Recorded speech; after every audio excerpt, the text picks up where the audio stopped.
Hello friends, मैं हूं उज्जवल और आप देख रहे हैं हॉटस्टार मैथ्स के 5G नेटवर्क। पिछले वीडियो में हम आपको एक्सरसाइज 4.3 पूरा करके दिए हैं और इस वीडियो में हम वादा किए थे कि लेके आएंगे उपसारणिक और सहखंड, मतलब माइनर एंड कोफैक्टर। तो आइए देखते हैं माइनर और कोफैक्टर क्या होता है। आज का चैप्टर रहेगा माइनर एंड कोफैक्टर।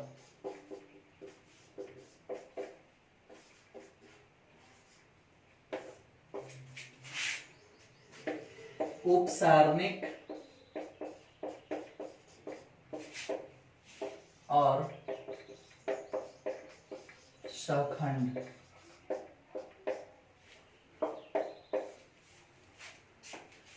आज का हेडिंग यही है, माइनर एंड कोफैक्टर, उपसारणिक और सहखंड।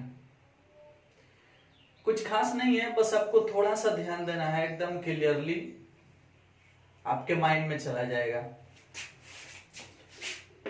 पहला है माइनर, मतलब उपसारणिक। तनिक ध्यान देना, इस शब्द को सुनते ही कुछ आपके माइंड में आ रहा होगा। उपसारणिक, उपसारणिक, उपसारणिक एक प्रकार के सारणिक ही है जो किसी बड़े सारणिक से बनाया जाता होगा। समझ में आया? लेकिन बस फर्क ये है कि बड़े सारणिक के सदस्यों का उपसारणिक निकलता है। जैसे एग्जाम्पल के तौर पे हम आपके सामने दिखा रहे हैं कि अगर डेल्टा इक्वल टू लिखा है 2 3 4 1 5 6 3 2 1, ऐसा लिखा है।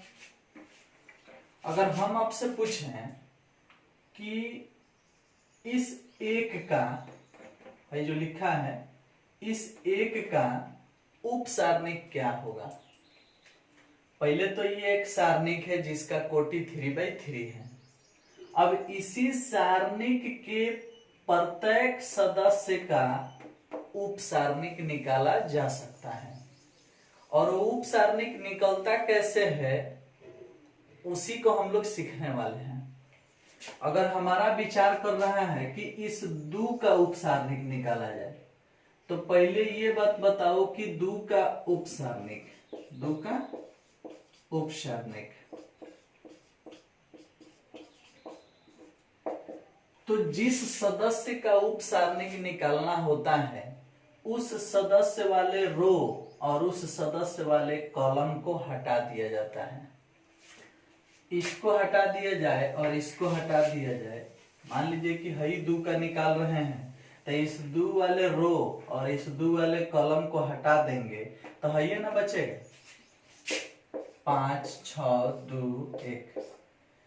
तो जिस सदस्य का उपसारणिक निकालना होता है उस सदस्य वाले रो और कॉलम को हटा देने से जो सारणिक प्राप्त होता है वही सारणिक उस सदस्य का उपसारणिक कहलाता है। परिभाषा समझ में आया? किसी सारणिक के किसी एक सदस्य aij, मान लीजिए कि हई जो सदस्य है इसका नाम है a11। सदस्य इस प्रकार होता है ना, a11 a12 a13 a21 a22 a23 a31 a32 a33, ऐसा होता है। तो यहां वाले सदस्य का उपसारणिक निकाल रहे हैं, दैट मीन्स a11 का निकाल रहे हैं। तो हई जो 2 का उपसारणिक है इसे हम बोल सकते हैं a11 का उपसारणिक, ऐसे बोल सकते हैं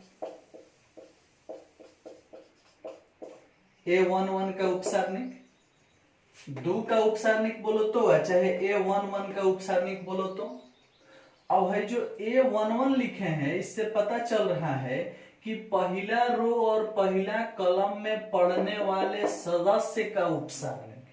समझ में आया? खाली वन वन, पहला रो पहला कॉलम, पहला रो पहला कॉलम में पढ़ने वाला सदस्य है ना, इसका उपसारणिक ही होगा।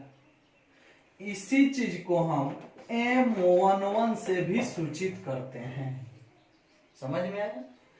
तो भाई 1 1 इसी को बोला जाता है IJ। मतलब इससे स्पष्ट हो रहा है कि उपसारणिक को MIJ से सूचित किया जाता है। किससे? MIJ से।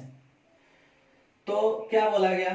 अगर इसका परिभाषा निकालना होगा कि उपसारणिक का क्या परिभाषा होगा, तो आप यही बोल सकते हो कि किसी सारणिक के कोई सदस्य AIJ, किसी सारणिक के कोई सदस्य AIJ, हम एक ऊपर अभी बात कर रहे हैं, सारा सदस्य का निकाल सकते हैं। समझ में आया? तो किसी भी सदस्य का निकालोगे तो सदस्य को, किसी भी सदस्य को निकालना है तो सदस्य को AIJ से ही ना सूचित किया जाता है।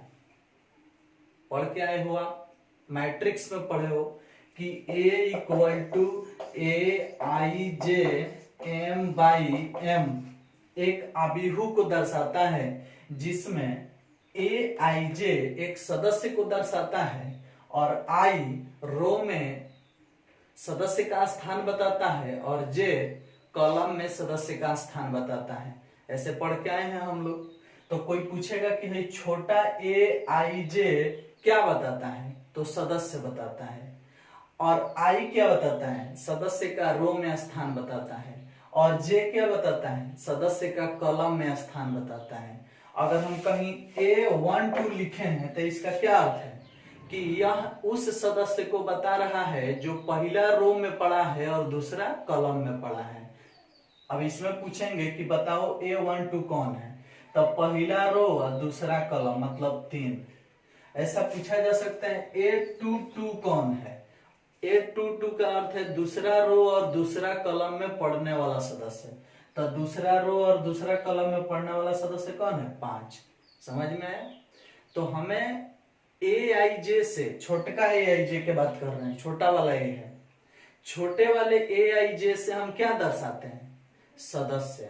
और सारणिक के प्रत्येक सदस्य का उपसारणिक निकलता है। समझ में आया?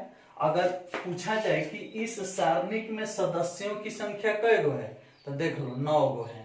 1 2 3 4 5 6 7 8 9।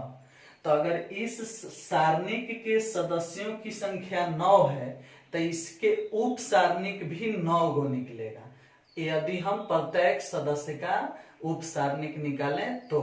जैसे हई उप सारणिक निकाला गया है सिर्फ इस 2 का, आप आगे चल के 3 का भी निकाल सकते हो, 4 का भी निकाल सकते हो, 1 का भी निकाल सकते हो, 5 का भी निकाल सकते हो, 6 का भी निकाल सकते हो।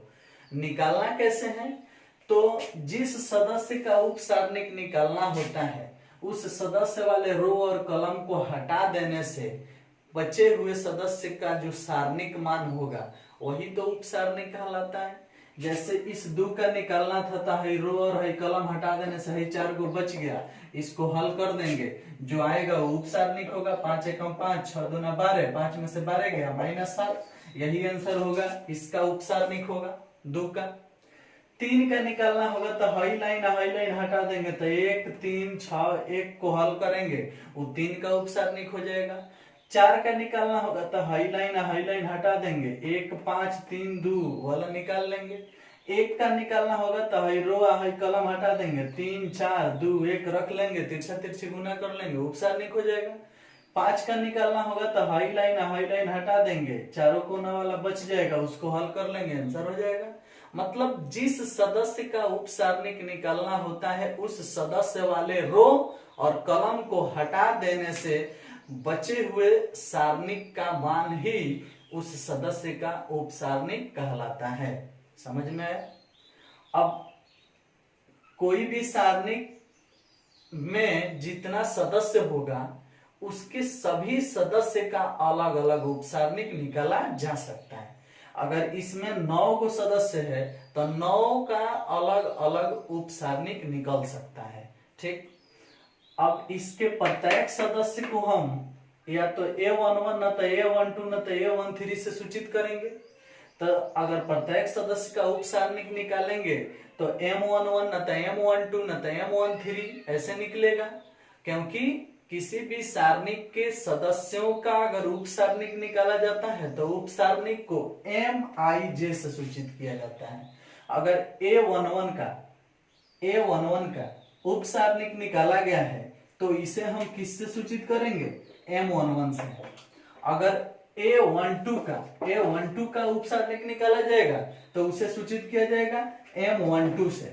अगर A13 का उप सारणिक निकाला जाएगा तो उसे सूचित किया जाएगा M13 से।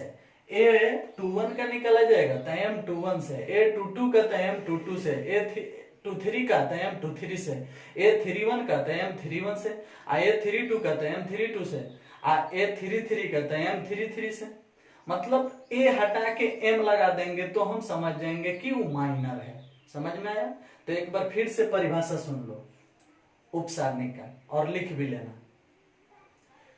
किसी सारणिक के किसी सदस्य Aij का उप सारणिक एक ऐसा सारणिक होता है जो उस सदस्य वाले रो और कॉलम को हटा देने से प्राप्त होता है।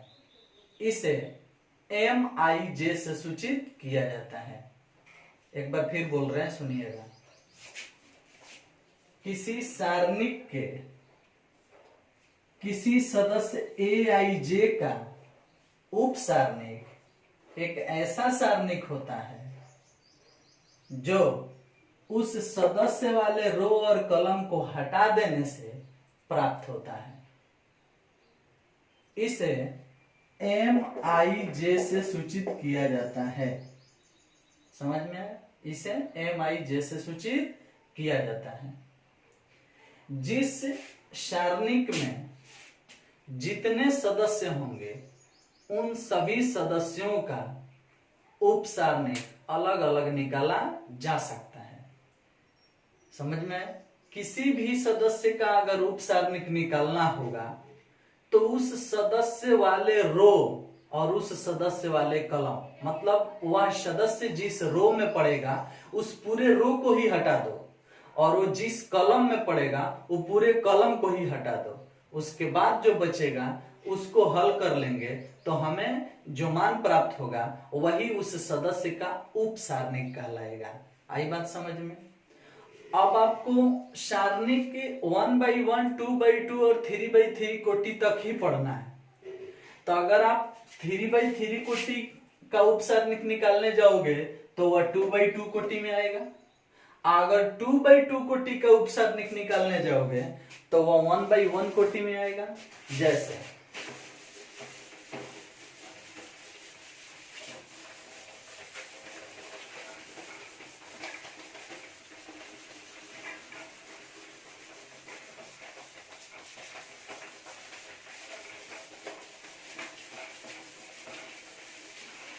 ध्यान देना, अगर मान लो कोई कहता है कि 3, 5, 4, 6 ये एक सारणिक है, इसके एक सदस्य 4 का उप सारणिक बताओ। मतलब 4 का उप सारणिक मतलब इसको बोला जाता है A11, इसको बोला जाता है A12, इसको बोला जाता है A21, इसको बोला जाता है A22। पूछा जा रहा है आपसे कि 4 का उप सारणिक बताओ, तो 4 मतलब है ये ना, मतलब पूछा जा रहा है कि M21 क्या होगा। M माने माइनर, M माने माइनर, माइनर माने उप सारणिक, माइनर माने उप सारणिक। तो पूछा जा रहा है कि माइनर बताइए, मतलब उप सारणिक बताइए, लेकिन किसका बताइए? जो दूसरे कॉलम, दूसरे रो में पड़ा है और पहला कॉलम में पड़ा है। मतलब दूसरा रो पहला कॉलम, तो दूसरा रो पहला कॉलम मतलब 4 का, दूसरा रो पहला कॉलम मतलब किसका? 4 का। तो 4 का उप सारणिक क्या होगा? तो हम अभी अभी बताए हैं कि जिस सदस्य का उप सारणिक निकालना होता है उसके रो और उसके कॉलम को हटा दिया जाता है। अगर हटा देंगे तो क्या बचेगा? सिर्फ 5 बचेगा। तो 5 यानी 5, समझ में आया? 1/1 कोटि का है। तो अगर 2x2 कोटि का सारणिक है तो उसका उप सारणिक 1x1 कोटि का निकल रहा है। और जब 3x3 कोटि का रह रहा था तो उसमें भी किसी भी सदस्य का हम उप सारणिक निकाल रहे थे तो वो 2x2 कोटि का रहा था, मतलब एगो कम हो जाता है। 3x3 कोटि के किसी भी सदस्य का उप सारणिक 2x2 कोटि में निकलेगा और 2x2 कोटि के किसी भी सदस्य का उप सारणिक 1x1 कोटि में निकलेगा। अगर 4x4 कोटि के अगर किसी भी सदस्य का उप सारणिक निकालना होगा तो 3x3 कोटि में निकलेगा, क्योंकि एगो रो और एगो कॉलम हटेगा तो 3x3 बचेगा। अगर 5x5 कोटि का कोई सारणिक होगा और उसके किसी एक सदस्य का उप सारणिक निकालना होगा तो उसके एक रो और एक कॉलम को हटाने से जो भी बचेगा वो 4x4 में हो जाएगा। मतलब जितना बाई जितना का होता है अगर उसका उप सारणिक निकालना होता है तो एगो उसमें से कम हो जाता है, उसी में उप सारणिक निकलता है। जैसे 2x2 कोटि का था, 2x2 कोटि का था, इसके एक सदस्य का उप सारणिक निकालना था तो देखो 1x1 में आया है। इसके पहले वाले में 3x3 कोटि का था, उसके एक सदस्य का उप सारणिक निकालना था तो वो 2x2 कोटि में आया था। तो 3x3 होने पर उप सारणिक 2x2 होगा, 2x2 होने पर उप सारणिक 1x1 होगा। अगर 1x1 होगा तो उप सारणिक क्या होगा? जैसे मान लो कहा जाए कि डेल्टा बराबर दिया है इस प्रकार 7, तो ये तो 1x1 कोटि का। अगर हम आपसे पूछें कि इसका इस 7 का ही उप सारणिक निकालो, तो अगर इस 7 का उप सारणिक निकालने जाओगे तो इसी रो और इसी कॉलम को हटा दोगे तो क्या बचेगा? कुछ बचेगा? नहीं ना बचेगा। इससे स्पष्ट हो रहा है कि 1x1 कोटि का उप सारणिक नहीं निकलता है, 1x1 कोटि का उप सारणिक नहीं निकलता है। क्लियर? तो नोट में कहीं लिख लो, नोट में लिखो कि 1x1 कोटि के सारणिक के उप सारणिक नहीं निकलता है। 1x1 कोटि के सारणिक के सदस्यों का उप सारणिक नहीं निकलता है। क्लियर हुआ? और हमें उम्मीद है कि आप बहुत अच्छा से उप सारणिक निकालना सीख गए होंगे और परिभाषा को समझ गए होंगे। एक बार परिभाषा फिर से रिपीट कर रहे हैं, ध्यान देना। किसी भी सारणिक के किसी एक सदस्य aij, किसी भी सारणिक के किसी एक सदस्य aij का उप सारणिक एक ऐसा सारणिक होता है जो उस सदस्य वाले रो और उस सदस्य वाले कॉलम को हटाने से प्राप्त होता है। इसे Mij से सूचित किया जाता है, बड़ा Mij। समझ में आया? चलिए, तो उम्मीद है कि आप उप सारणिक बहुत बढ़िया से समझ लिए होंगे।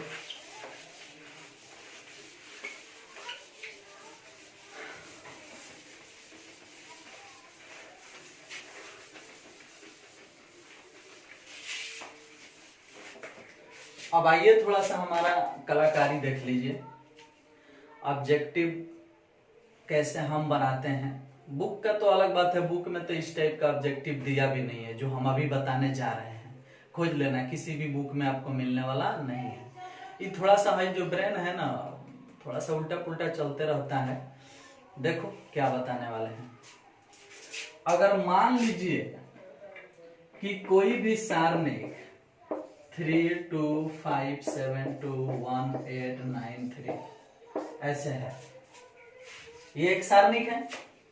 अगर हम आपसे पूछें कि इसमें इसका कोटि क्या है तो आप बोलोगे 3x3। गुड। इसमें सदस्य कई गो है? आप बोलोगे 9 गो। गुड।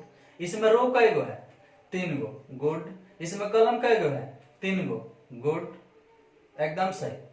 अगर हम पूछेंगे कि इसके पहले पंक्ति मतलब पहला रो के उप सारणिकों की संख्या कितनी होगी, मतलब पहला रो है ना, तो इस पहले रो के सदस्यों के उप सारणिक की संख्या कितनी होगी।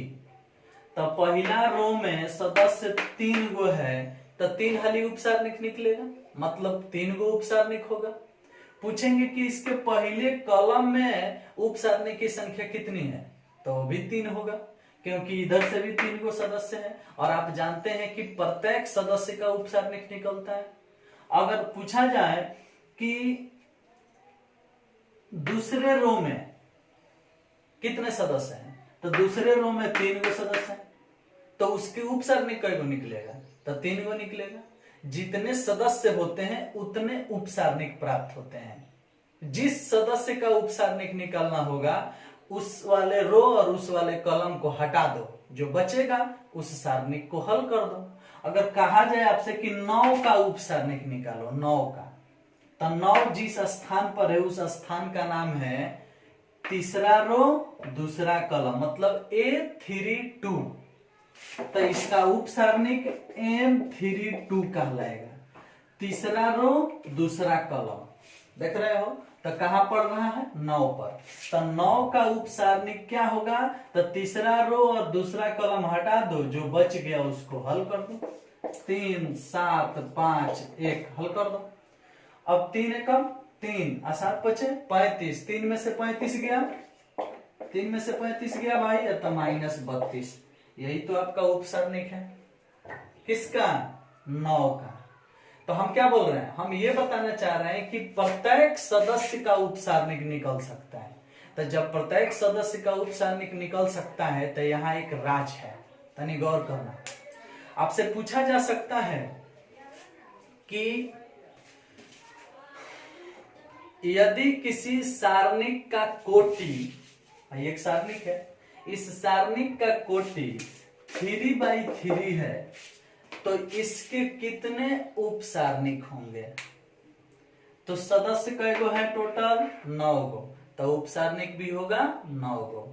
अगर कोई सारणिक 2/2 कोटि का है तो उसके कितने उप सारणिक होंगे? 4 गो, क्योंकि उसका टोटल सदस्य कई गो होगा? 4 गो। समझ में आया?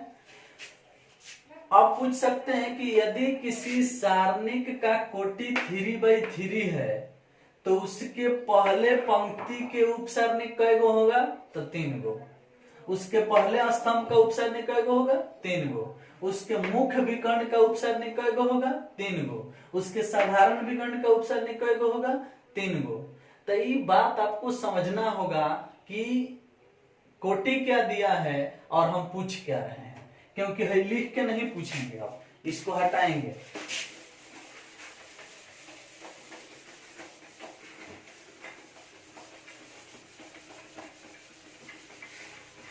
ध्यान देना, हम पूछ रहे हैं कि यदि कोई सारणिक, यदि किसी सारणिक का कोटि 3/3 है, सारणिक कभी भी वर्गाकार होगा तो ये दोनों बराबर होगा। समझ में आया? यदि किसी सारणिक का कोटि 3/3 है तो उस सारणिक में सदस्य कई गो? 9 गो। तो उप सारणिक कई गो निकलेगा? 9 गो। 9 सदस्य का 9 गो उप सारणिक होगा। अगर पूछा जाए कि उसके मुख्य विकर्ण में सदस्य कई गो हैं, तो 3 गो, तो उसके मुख्य विकर्ण के सारणिक उप सारणिकों की संख्या कई गो होगी? तो 3 ही होगी। अब इस 3/3 के जगह पर हम लिख देते हैं n/n, लिख दिए। यदि किसी सारणिक की कोटि n/n है तो उसके कुल उप सारणिक कितने होंगे? उसके प्रत्येक सदस्य के उप सारणिकों की संख्या कितनी होगी? तो अगर कोटि n/n है तो सदस्यों की संख्या होगी n गुने n, यानी n स्क्वायर। तो अगर सदस्य n स्क्वायर है तो उसके उप सारणिक की भी संख्या होगी n स्क्वायर।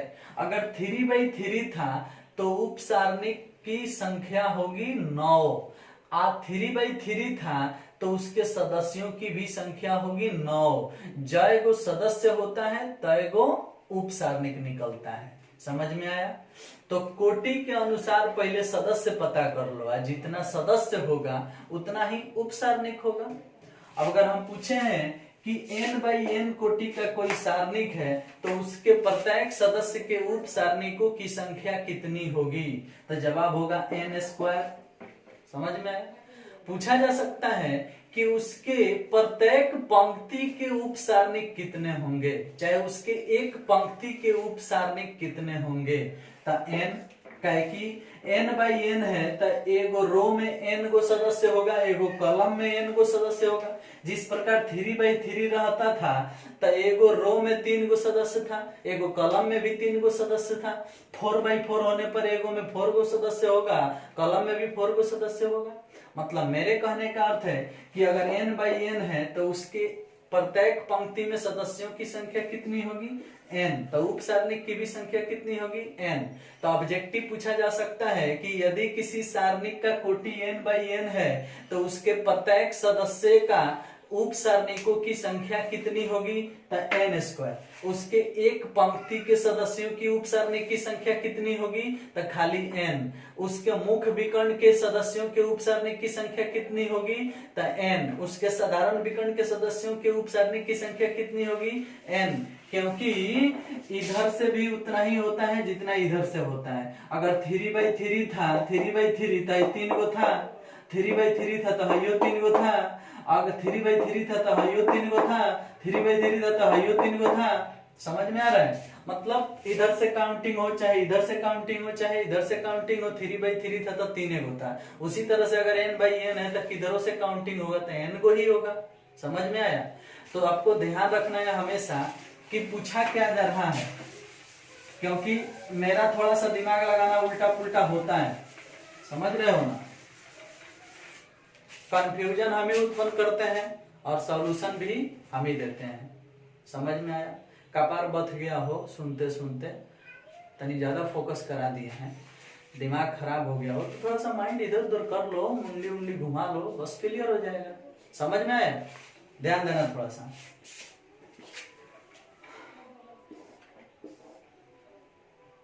दो 3 4 7 2 5 4 6 3 देख रहे हैं? पूछा जाएगा कि इसके सभी सदस्यों के उप सारणिकों की संख्या कितनी होगी। उप सारणिकों की संख्या पूछा जा रहा है, तो पहले जय को सदस्य होता है उतना ही ना उप सारणिक निकलता है। तो इसमें सदस्य कई गो है, 9 गो। तो इसके उप सारणिक भी कई गो होंगे, 9 गो। तो अगर इसका कोटि 3/3 है, इसी प्रकार एगो ऐसा सारणिक ले लेते हैं जिसका कोटि n/n है।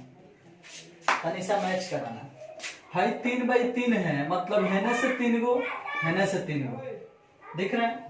हयो 3 गो है, हयो 3 गो है, हयो 3 गो है, हयो 3 गो है, हयो 3 गो है, हयो 3 गो है। कितना अच्छा है, तनिषा गौर करना।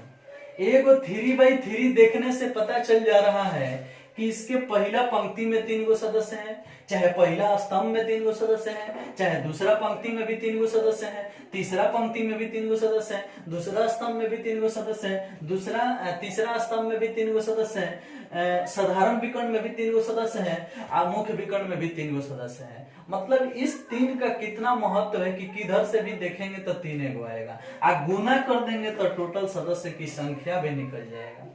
तो अगर आपसे पूछा जाए कि इसके पहले पंक्ति में सदस्य कई गो, 3 गो, तो पहले पंक्ति के उप सारणिक कई गो, 3 गो। दूसरे पंक्ति में सदस्य कई गो, 3 गो, तो दूसरे पंक्ति का उप सारणिक कई गो, 3 गो। इस प्रकार से इसके टोटल सदस्यों का उप सारणिक कई गो, 9 गो। अगर इसमें पूछा जाए कि इसके टोटल सदस्यों के उप सारणिक की संख्या कई गो, तो n गुना n मतलब n स्क्वायर। इसके पहले पंक्ति के सदस्यों के सारणिक कई गो, तो n गो। इसके पहले स्तंभ के सदस्यों के सारणिक कई गो, n गो। इसके मुख्य विकर्ण के सदस्यों के सारणिक कई गो, n गो। इसके साधारण विकर्ण के सदस्यों के सारणिक कई गो, n गो। समझ में आ रहा है? तनी से ध्यान लगाना। अगर दोनों एक साथ पूछ दिया जाए, जैसे इसको देखो, पूछा जाए कि कोई सारणिक 3/3 कोटि का है, तो उसके मुख्य विकर्ण तथा साथ साथ साधारण विकर्ण दोनों की बात कर रहे हैं। यदि किसी सारणिक के मुख्य विकर्ण और साधारण विकर्ण दोनों के सदस्यों के उप सारणिक की संख्या कई गो होगी, तो इधर से 3 गो और इधर से 3 गो, तो 3 3 6 गो। लेकिन ध्यान देना है, बीचवा वाला जो है ना, इसका उप सारणिक 2 बार निकल गया। एक बार इधर से भी इसकी काउंटिंग हो गई और एक बार इधर से भी इसकी काउंटिंग हो गई, इसलिए एगो घटाना पड़ेगा। मतलब मुख्य विकर्ण और साधारण विकर्ण दोनों के एक साथ उप सारणिकों की संख्या पूछेगा, तो 3 दूना 6 - 1 यानी 5। क्या कि बीच वाला सदस्य का उप सारणिक इधर से भी काउंटिंग हो रहा है और इधर से भी हो रहा है। देखो इधर से भी गिनोगे तो 1 2 3 मतलब इसका गिनती हो गया, और इधर से भी गिनोगे तो 1 2 3 इसका गिनती हो गया। तो भाई अगर 2 बार गिना रहा है तो 1 बार हटाना पड़ेगा। समझ रहे हो? तो अब आपसे पूछा जाएगा कि बताइए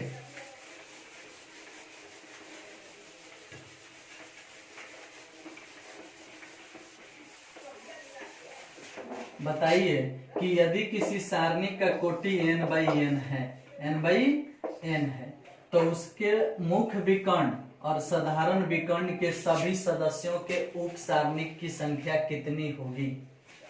तो हेने से पड़ी n गो, हेनियो से पड़ी n गो, तो n मिलके 2n, n मिलके 2n। लेकिन हई सदस्य 2 बार आ गया, तो अगर हई 2 बार आ गया तो एक खाली घटाना पड़ेगा, तो 2n - 1। तो यह एक ऑब्जेक्टिव है। क्वेश्चन पूछ सकता है कि यदि किसी सारणिक की कोटि n/n है तो उसके साधारण विकर्ण और मुख्य विकर्ण के सदस्यों के उप सारणिकों की संख्या होगी। तो आंसर होगा 2n - 1। समझ में आया? ये चीज खाली मुख्य विकर्ण और साधारण विकर्ण के लिए ही लागू नहीं होता है, ये पहली पंक्ति और पहली स्तंभ के भी लिए भी लागू होता है। मतलब 2 को एक साथ लिया जाएगा तो 1 को पक्का घटाना पड़ेगा। कैसे? देखो अगर लिखा है 2 3 4 5 7 2 3 2 1, अगर हम बोल दें कि इसके पहले पंक्ति और पहले स्तंभ एक साथ पूछ रहे हैं, पहले पंक्ति और पहले स्तंभ के सदस्यों के उप सारणिक की संख्या क्या होगी, कितनी होगी? तो पहला पंक्ति में 3 गो और दूसरा पहला स्तंभ में भी 3 गो, तो है 2 बार नहीं गिना रहा है, क्योंकि यह एक ऐसा सदस्य है जो पहली पंक्ति में भी है और यह एक ऐसा सदस्य है जो पहला स्तंभ में भी है। तो अगर इस 2 की काउंटिंग 2 बार हो रही है, इसका अर्थ है कि इस 2 के उप सारणिक की गिनती 2 बार हो रही है, तो एक बार ना हम लेंगे तो 1 घटा देंगे। तो 1 2 3 गो इधर से, 1 2 3 6 गो हो गया, मतलब 2 गुने 3 6 और 1 घटा देंगे। तो देखो 2n - 1 का नियम फॉलो कर रहा है कि नहीं कर रहा है? कर रहा है। तो इससे ये नियम प्राप्त हो रहा है कि कभी भी एक पंक्ति और एक स्तंभ एक साथ लिया जाए, चाहे मुख्य विकर्ण और साधारण विकर्ण एक साथ लिया जाए, तो उसके उप सारणिकों की संख्या होगी 2n - 1। ये एक फार्मूला बना दिए हम। समझ में है? इसी को कह रहे थे कि थोड़ा कलाकारी देखना, नहीं तो उड़ जाएगा। अब तुम समझदार हो भी गए हो। उप सारणिक कैसे निकलता है? तो जिस सदस्य का उप सारणिक निकालना होता है, उस वाले रो और उस वाले कॉलम को हटा देने से जो मान प्राप्त होता है उसी को हल कर लेते हैं, आपका उप सारणिक निकल जाता है। उप सारणिक को MIJ से सूचित किया जाता है। परिभाषा पीछे वीडियो में बोले हैं, आप रोक रोक के नोट कर लीजिएगा, एग्जाम्पल भी नोट कर लीजिएगा। ऑब्जेक्टिव भी बता चुके हैं कि यदि किसी सारणिक का कोटि n/n है तो उसके पहली पंक्ति और पहले स्तंभ के कुल सारणिकों की संख्या कितनी होगी? तो 2n - 1। मुख्य विकर्ण और साधारण विकर्ण के कुल सारणिकों की संख्या कितनी होगी? तो 2n - 1। खाली मुख्य विकर्ण के सारणिकों की उप सारणिकों की संख्या कितनी होगी? खाली मुख्य विकर्ण के सदस्यों के उप सारणिकों की संख्या कितनी होगी? तो n। खाली साधारण विकर्ण के कितनी होगी? तो n। एक पंक्ति चाहे एक स्तंभ के उप सारणिकों की संख्या कितनी होगी? तो n। समझ में आया? स्पष्ट है। इतना समझाने के बाद भी यदि नहीं समझ में आता है तो मेरा क्या, आप लोग कम्प्लान नहीं पिए हैं बस। तो हम उम्मीद करते हैं कि आप लोग बहुत अच्छा से माइनर को समझ चुके होंगे, उप सारणिक को समझ चुके होंगे और उसके ऑब्जेक्टिव को भी खूब बढ़िया से समझे होंगे। बात समझ में आ रहा है ना? तो हम लोग आज के वीडियो में सिर्फ और सिर्फ माइनर खत्म किए हैं। अगले वीडियो में हम आपको सहखंड पढ़ाने आएंगे, यानी कोफैक्टर। आज आप सिर्फ माइनर को ही देखें और उसके ऑब्जेक्टिव को समझने का प्रयास करें। एक बार में ना समझ में आए तो आप वीडियो को बार बार चला करके देखें ताकि आपका दिमाग घूमे, क्योंकि आज हम थोड़ा सा फास्ट बोले हैं, समझ में आया। पढ़ाते वक्त थोड़ा सा अपने स्पीड को बढ़ाए हैं। देख रहे हैं कि आप लोगों का क्या उधर से कमेंट आ रहा है, क्या आप सही सही समझ पा रहे हैं कि हमें फिर से स्लो बोलना पड़ेगा। हाँ, मैं फास्ट बोला हूं, एक ही चीज को 4-5 बार भी बोला हूं। तो जब एक ही चीज को 4-5 बार बोले हैं तो हमारे फास्ट बोलने से आपको कोई अंतर नहीं हुआ होगा। इसलिए हम उम्मीद करते हैं कि आप आज के पढ़ाई को बहुत बढ़िया से समझे होंगे। अगर नहीं समझे हैं तो कृपया कमेंट में जरूर बताइएगा, हम आपको फिर से कोशिश करेंगे समझाने का। वैसे मोबाइल नंबर आपके पास है, ज्यादा समस्या हो तो कमेंट से ज्यादा बेहतर होगा कि आप कॉल करके ही मुझसे पूछ लें। समझ में आया? इस वीडियो में सिर्फ इतना ही। घर में रहें, सुरक्षित रहें। Thank you, bye bye.